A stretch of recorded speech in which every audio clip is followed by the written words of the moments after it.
ವಿಧಾನ ಪರಿಷತ್ ಸದಸ್ಯರು ತಮ್ಮನ್ನು ಸಚಿವರನ್ನಾಗಿ ಮಾಡಿ ಅಂತ ಹೈಕಮಾಂಡ್ ಬಳಿ ಬೇಡಿಕೆಯನ್ನ ಇಟ್ಟಿದ್ದಾರೆ. ವಿಧಾನ ಪರಿಷತ್ ಸದಸ್ಯರಿಗೆ ಸಚಿವ ಸ್ಥಾನ ಇಲ್ಲ ಅನ್ನುವಂತ ತೀರ್ಮಾನದ ನಡುವೆ ಎಸಿಸಿ ಅಧ್ಯಕ್ಷ ಮಲ್ಲಿಕಾರ್ಜುನ ಖರ್ಗೆ ಭೇಟಿ ಮಾಡಿ ಮನವಿಯನ್ನ ಮಾಡಲಿದ್ದಾರೆ.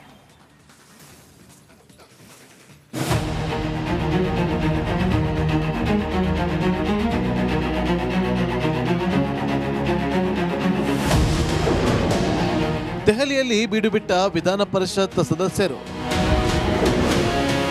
ನಮ್ಮನ್ನು ಸಚಿವರನ್ನಾಗಿ ಮಾಡುವಂತೆ ಹೈ ಡಿಮ್ಯಾಂಡ್. ಇದೀಗ ಸಚಿವ ಸಂಪುಟ ವಿಸ್ತರಣೆಗೆ ಕಸರತ್ತು ನಡೆಯುತ್ತಿದೆ. ಇದೇ ವೇಳೆ ತಮ್ಮನ್ನ ಸಚಿವರನ್ನಾಗಿ ಮಾಡಿ ಅಂತ ಹೈಕಮಾಂಡ್ಗೆ ಮನವಿ ಮಾಡಲು ಒಂದಷ್ಟು ಶಾಸಕರ ದಂಡು ದೆಹಲಿಗೆ ತೆರಳಿದೆ. ಕೇವಲ ವಿಧಾನಸಭೆ ಮಾತ್ರವಲ್ಲ, ವಿಧಾನ ಪರಿಷತ್ ಸದಸ್ಯರು ಕೂಡ ಡಿಮ್ಯಾಂಡ್ ಇಟ್ಟಿದ್ದಾರೆ.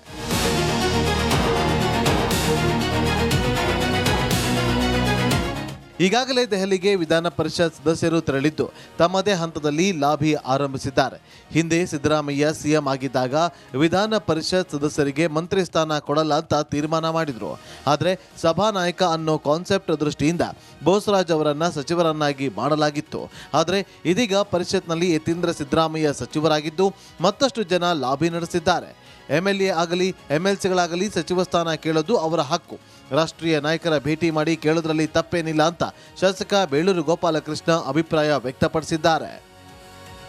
ನೋಡಿ, ಹಕ್ಕುಗಳನ್ನು ಕೇಳೋಕ್ಕೆ ಏನು ತಪ್ಪೇನಿಲ್ಲಲ್ಲ. ಪಾಪ ಅವ್ರವ್ರ ಹಕ್ಕುಗಳಿಗೆ MLC ಆದ್ರೇನು MLA ಆದ್ರೇನು ಹಿಂದೆ MLC ಅವರು ಕೊಟ್ಟಿದ್ದಾರಲ್ಲ, ಹಂಗೆ ನಮಗೊಂದು ಅವಕಾಶ ಕೊಡಿ ಅಂತ ಕೇಳಕ್ಕೆ ಹೋಗಿದ್ದಾರೇನೋ. ಅದು ಬೇಡ ಅನ್ನೋ ಹೇಳೋವಂಥದ್ದು ತಪ್ಪಾಗುತ್ತೆ. ಅವ್ರವ್ರ ಇಷ್ಟ, ಅವ್ರ ಹಕ್ಕುಗಳನ್ನ ಕೇಳೋಕ್ಕೆ ಇಷ್ಟ ಇದೆ. ರಾಷ್ಟ್ರ ನಾಯಕರ ರಾಜ್ಯ ನಾಯಕರ ಭೇಟಿ ಮಾಡಿ ತಮ್ಮ ಹಕ್ಕನ್ನು ಮಂಡನೆ ಮಾಡೋಕ್ಕೆ ಅವಕಾಶ ಇದೆ, ಅದಕ್ಕೇನು ತಪ್ಪೇನಿಲ್ಲ. ಇನ್ನು ದೆಹಲಿಯಲ್ಲಿ ಈಗಾಗಲೇ ಸಚಿವರಾಗಬೇಕು ಅಂತ ಮಾಜಿ ಸಚಿವೆ ಉಮಾಶ್ರೀ, ಪರಿಷತ್ ಆಡಳಿತ ಪಕ್ಷದ ವಿಪ್ ಸಲೀಂ ಅಹಮದ್, ಪುಟ್ಟಣ್ಣ, ಬಲ್ಕೀಸ್ ಬಾನು ಸೇರಿದಂತೆ ಹಲವರು ಲಾಬಿ ಮಾಡ್ತಿದ್ದಾರೆ.